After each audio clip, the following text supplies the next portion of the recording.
It's a wonderful morning to you from here in Addis Ababa, where we are attending the 37th conference of the AU. And you know, everything is so beautiful here. It's wonderful to be here. However, there are a few problems that we've encountered. So first of all, let's tell you one of the problems that we encountered. We're trying to get an Africa that is saying part of the AU theme is to make it easier to move around the African continent.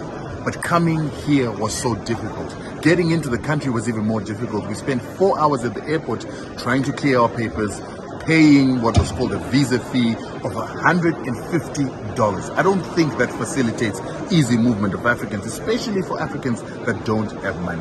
Then the second issue is the issue of the country. We're a family of African states that are trying to come together as one so that we can begin to deal with our problems at conferences like this. But 6 African countries are not there. So we've got Guinea, Gabon, Niger, Mali, Sudan, and there is one more country, Burkina Faso, that are not here.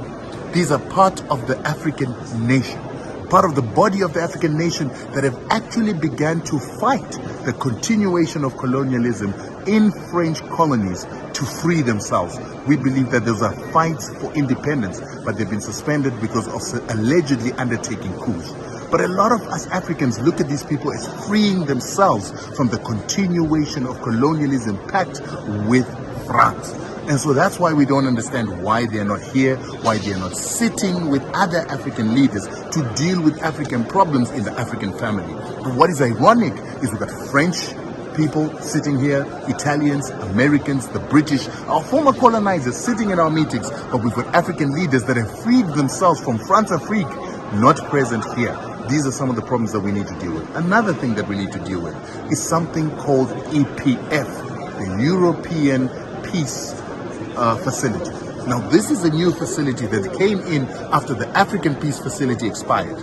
With the African Peace Facility, the Europeans would give money to African countries so that African countries would be able to, train their soldiers to fight terrorism and to continue to facilitate peace in Africa. Now, European countries will be able to take money directly to individual African countries so that they can train their armies and even give them weapons. They can also give non-governmental organizations and institutions funding to get all weapons to fight on the African continent. Now, my question is, how do we know that those funds will be used to fight terrorism only, or they will not be used by, say, France, America, or any other of those countries, given to their chosen countries to fight other African countries and to cause an arms race in Africa?